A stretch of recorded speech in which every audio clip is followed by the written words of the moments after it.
Bismillahirrahmanirrahim. Wa qala radhiyallahu anhu ihdhar min nafsik wa zawjatik fa innahuma aduwwun mahbub. 154. 154. Ya, terus fa innahuma aduwwun mahbub wa lihadza qalu la budda min syaikhin mursid li'annahu yadulluka ala uyubi nafsik li'annaha ta'ma an uyubiha. Allahumma alhimni rusydi wa'idni min syarri nafsi. Ini udah kita bahas sebetulnya kemarin ada di Kebun Agung ini ya, tidak apa-apa. Ihdar min nafsik wa zawjatik. Waspadalah, hati-hatilah daripada nafsu kamu dan istri kamu. Fa innahuma, karena sesungguhnya istri dan nafsu kamu itu aduwun mahbub, musuh tapi yang dicintai. Aduwun mahbub. Ini Habib Ahmad Asyatiri itu pernah, dia tadi itu sakit karena AC. Di Arab Saudi kan banyak AC gitu ya. Nah, kalau tidak ada AC, tidak kuat panas. Ini AC ini mukayyif hadza aduwwun mahbub kata dia. Ini membuat sakit tapi kita butuh ini, kita selalu memerlukan ini. Nah, di dalam diri kita ini ada aduwwun mahbub ini. Kita cinta. Tapi hati-hati. Kamu bisa terpeleset masuk neraka loh gara-gara dua ini. Nafsik, pertama diri kamu sendiri, nafsu kamu. Kedua, yaitu zaujatik, istri kamu.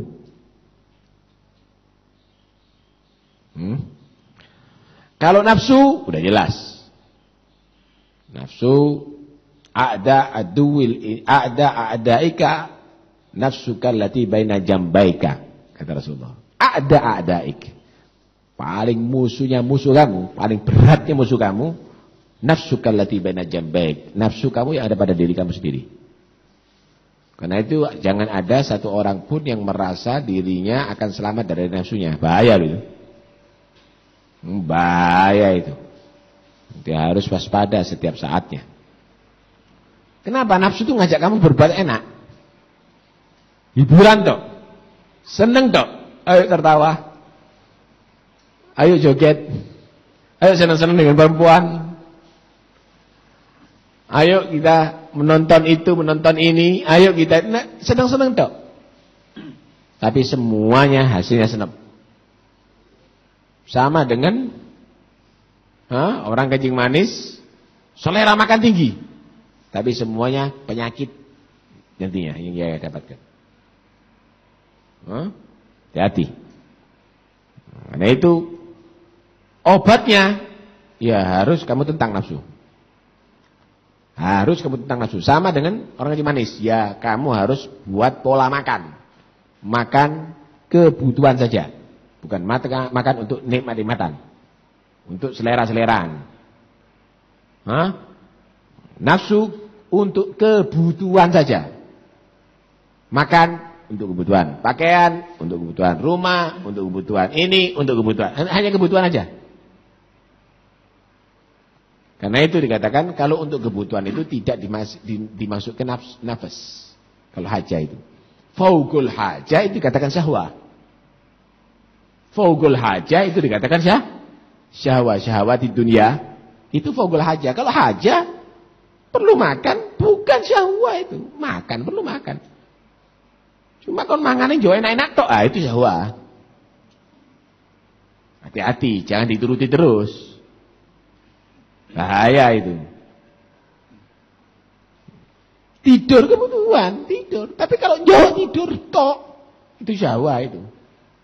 Jangan dituruti, ini harus tentang. Karena itu apa? Itu berarti tuntutan nafas.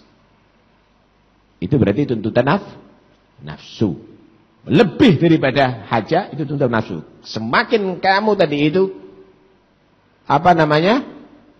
menentang, semakin kamu berhasil. Ini jihadul akbar. Ini jihadul akbar. Tapi kalau untuk haja, ya jangan dikurangi. Kamu manusia kok.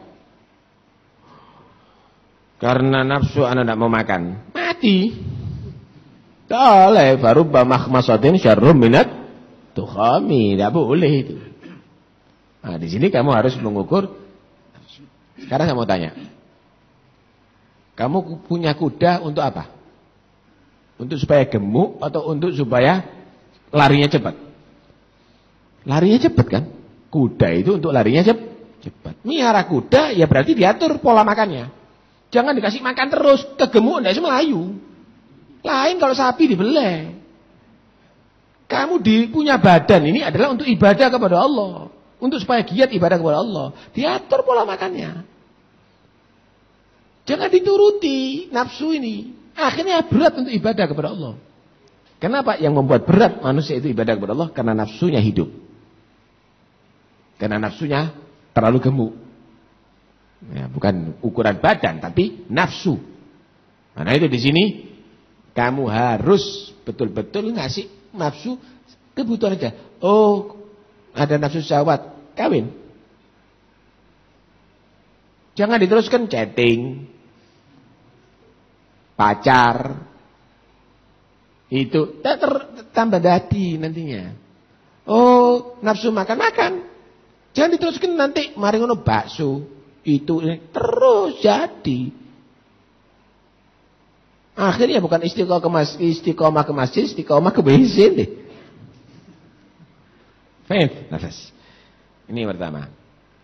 Untuk nafsu ini perlu mursyid. Perlu guru pembimbing. Bukan mursyid yang guru pembimbing. Hati. Ini banyak kadang-kadang sekarang mursyid ini pilihan kadang-kadang. Mesti diangkat RT apa rasamu nggak boleh. Mursyid itu adalah orang yang sudah sukses kemudian ngajar yang lain yang sukses, gitu loh Pak. Kadang-kadang hanya sekedar dengan lewat ijazah, tidak cukup. Karena itu jangan mengijazah kecuali orang yang berhak untuk dapat ijazah. Ojo kamu tadi itu membuat titel dokter kecuali yang betul-betul pas jadi dokter. Asal segala wong wis tak angkat kon dadi dokter. Dedel kabeh orang ini. Wis tak angkat kau tadi. Jangan kamu tadi itu mengijazahi orang kecuali orang pilihan. Ba'dal ikhtibar, setelah diuji. Kenapa? Karena ndak bahaya nanti. Kasihan ini orang-orang. Disalahgunakan nantinya. Karena itu dulu istilah syekh itu berarti al-arif, al-wasil, al-musil. Itu syekh. Ada syekh mursyid. Nah, karena itu perlu mursyid. Jadi alafu. Kadang-kadang ini disalahgunakan gitu loh. Mursyid ini disalahgunakan. Wis pokoke ana aturan ya siki mursyid. Ndak iso delok di mik ngawure. Mursyid beneran apa ndak ini?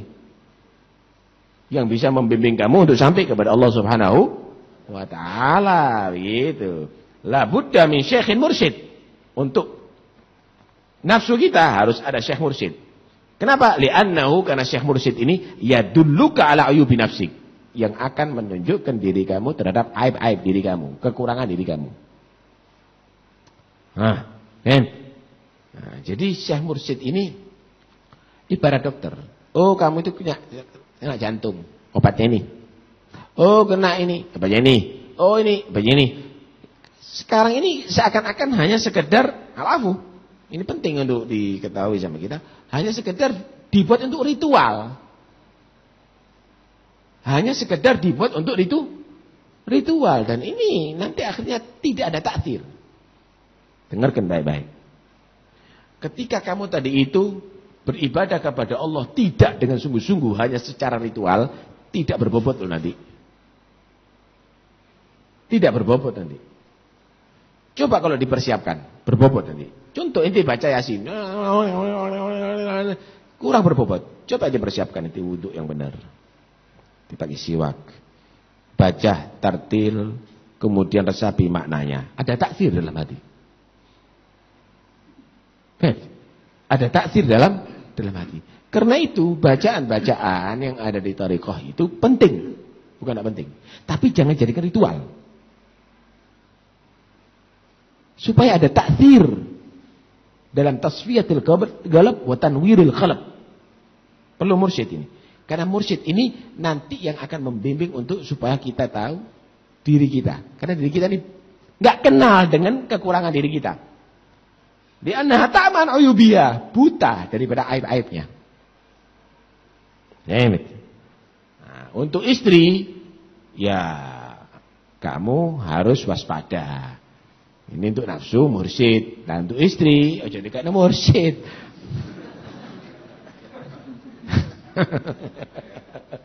Lah untuk istri ya kamu yang penting bisa ngarahkan. Ya perempuan harus diarahkan. Diajak duduk, dikasih tahu bagaimana menjadi istri yang baik. Jangan dituruti terus, jangan dituruti terus, jangan dituruti terus. Nah, cuma kadang-kadang harus dituruti tarwih. Yang penting tidak haram. Ya, Mas aku kepingin tuku iki goreng iki, enterno ndak apa-apa. Wis aja diterno aku berangkat dhewe iku dan iki udah oleh. Paham ya? Artinya di sini kita jangan terlalu los, jangan juga terlalu ketat. Ya, kadang-kadang orang buat aturan yang tidak ada dalam syariat. Lihat Nabi itu. Ketika Siti Aisyah kepingin nonton orang-orang Habasyah Zafin. Diajak sama Nabi. Cuma tidak melanggar syariat. Itu diajak nonton mari ngono buka-bukaan ngono ketok kabeh. Singitan ada di belakang Rasulullah. Nyuyuk ngintip di belakang Nabi SAW. Begitu. Lah kalau kita kan enggak. Masya Allah. Berangkatnya mall wayu nih setengah mati. Oh no, di kamar gak digawe mik api. Kan kenyataannya kan begitu. Nah, karena itu jangan terlalu kamu tadi itu ngelos sama istri. Karena aduun mahbub. Dia akan bisa menjadi musuh yang kamu cintai loh tadi. Wallahu a'lam. Allah ma'alimna rusdi. Ya Allah, mudah-mudahan Allah memberikan ilham kepada kita untuk bisa membimbing diri kita sendiri. Wa'idna min syarri nafsi, dan mudah-mudahan Allah melindungi kita semuanya daripada kejahatan, keburukan nafsu kita. Wallahu a'lam. Ada yang boleh dibahas? Fadhal.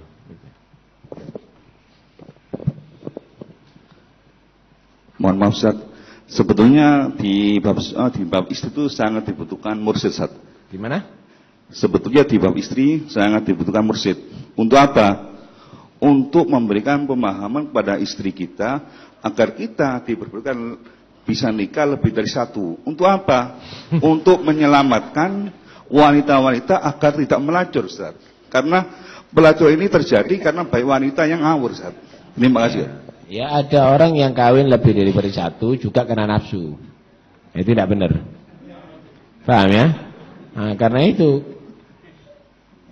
ada orang tadi itu ingin supaya istrinya tadi ridho, dia kawin lebih daripada satu. Tapi yang ia inginkan itu adalah karena dorongan nafsu juga. Bodoh. Kalau seandainya dia tadi itu niatnya benar, nah, untuk takfir aulad solihin, ya, untuk supaya dia tadi itu karena sudah minta kepada Allah, orang yang dekat kepada Allah, kawin di satu daerah supaya anaknya bisa teruskan dakwanya ada di situ, insya Allah akan terjadi. Tapi kalau hanya karena ngumbar nafsunya, ya jadi ini macam-macam iki sing saiki. Anaknya kacar-kacir, kemudian tidak bisa terkontrol jadinya. Malah buat fitnah. Nah, kadang-kadang tidak kenal di bapak, di ambil mae, akhirnya kawin. Setelah sekian tahun baru, loh, satu ulur. Lah ya apa kalau begitu? Nah, karena itu yang paling penting terkontrol nafsu dulu. Inti mau istri 4, inti mau istri 2, inti mau istri 2, 1, inti tidak kawin. Yang penting nafsunya inti dulu. Yang penting nafsunya inti dulu dikontrol. Jangan inti karena nafsu juga. Percuma. Itu sebenarnya. Karena ini dikontrol. Nah, juga demikian perempuan juga jangan karena nafsu. Semuanya tadi itu harus terkontrol semuanya. Nah. Gak ada yang menjanjikan khair untuk nafas. percuma. Hatta punya anak. Kalau untuk nafas, karena nafsu, tidak akan menjanjikan khair. Hatta punya anak. Anak imokong-mokong. Kenapa syaitan yang masuk? Karena itu kita akan diatur. Ketika kita mendatangi istri, ada doanya kan? Allahumma jannibni syaitan, jannibni syaitan, ma razaqtana. Apa syaitan tadi itu? Setan itu musuh kita. Sudah jelas kita tidak ada yang cinta sama setan. Tapi setan itu bisa menguasai kita karena nafsunya kita. Sampai alafu kalau itu mendatangi istri hanya karena nafsu, hasilnya kurang api enggak anai. Karena itu jangan kasih peluang setan, jannibna syaitan. Sehingga kamu tadi itu mendatangi istri adalah karena punya niat anak untuk punya dzurriyyah yang thayyibah, anak untuk melaksanakan sunnah Rasulullah SAW, atau anak jadi bagus jadinya. Itu. Nah sekali ini turungin datang istri lihat film porno dulu.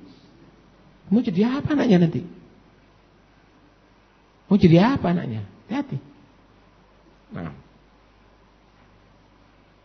Yakfi. Ada yang lain? Satu kali. Adakah tanpa mursyid kita tuh bisa wusul? Kalau cerita Nabi Ibrahim itu ayahnya kan pembuat arca, cuma dia akhirnya Ya, gak apa-apa kalau kelasnya Nabi Ibrahim. Kalau sekarang gitu, karena ada dengan cuma membaca itu kan banyak dengan membaca kitab saja. Nabi itu bilang ada bani Rabbi fa ahsana. Ada, ya orang-orang pilihan juga ada. Karena itu yang milih Nabi Ibrahim itu bukan juri kan. Wa laqad istafainahu fid dunya wa inna fil akhirati laminas shalihin. Tapi harus kita timbang ukuran kita ini siapa. Ukuran kita ini siapa? Itu dokter itu kan berarti ada. Dari mana itu pertama dokter? Berarti kan ada yang pertamanya yang membuat kedokteran atau pengobatan itu dan ini. Ya. Pelajari dulu, nanti kamu akan bisa ke sana. Ketika kamu tadi itu mengikuti syekh, setelah inti sudah wasil, inti akan dapat nantinya. Cara pemahaman itu semuanya. Podo belajar nahwu gitu. Ketika ente belajar. Nah nanti ketika ente sudah ngerti dhewe Eropa. Oh iki sudah dingin, iki sudah dingin, sudah dingin, sudah gini. Nah, itu kalau sudah wasil. Gitu. Kalau ukuran kita la budda min syekhin tasiru sayyidi. Harus ada syekh. Nah, terus ya apa kalau sekarang belum menemukan syekh? Baca kitabnya. Jangan asal kamu angkat. Sudah ono syekh wis darurat nih. Tak bisa begitu. Kalau tidak baca kitabnya, sudah di kitab Imam Ghazali, sudah bisa kamu baca Ihya-nya, Haddad bisa kamu baca Nasaiddiniyahnya, Risalatul Ma'awanahnya. Nah, kenapa? Mereka juga syekh. Mereka pantas untuk diikuti. Ya enggak?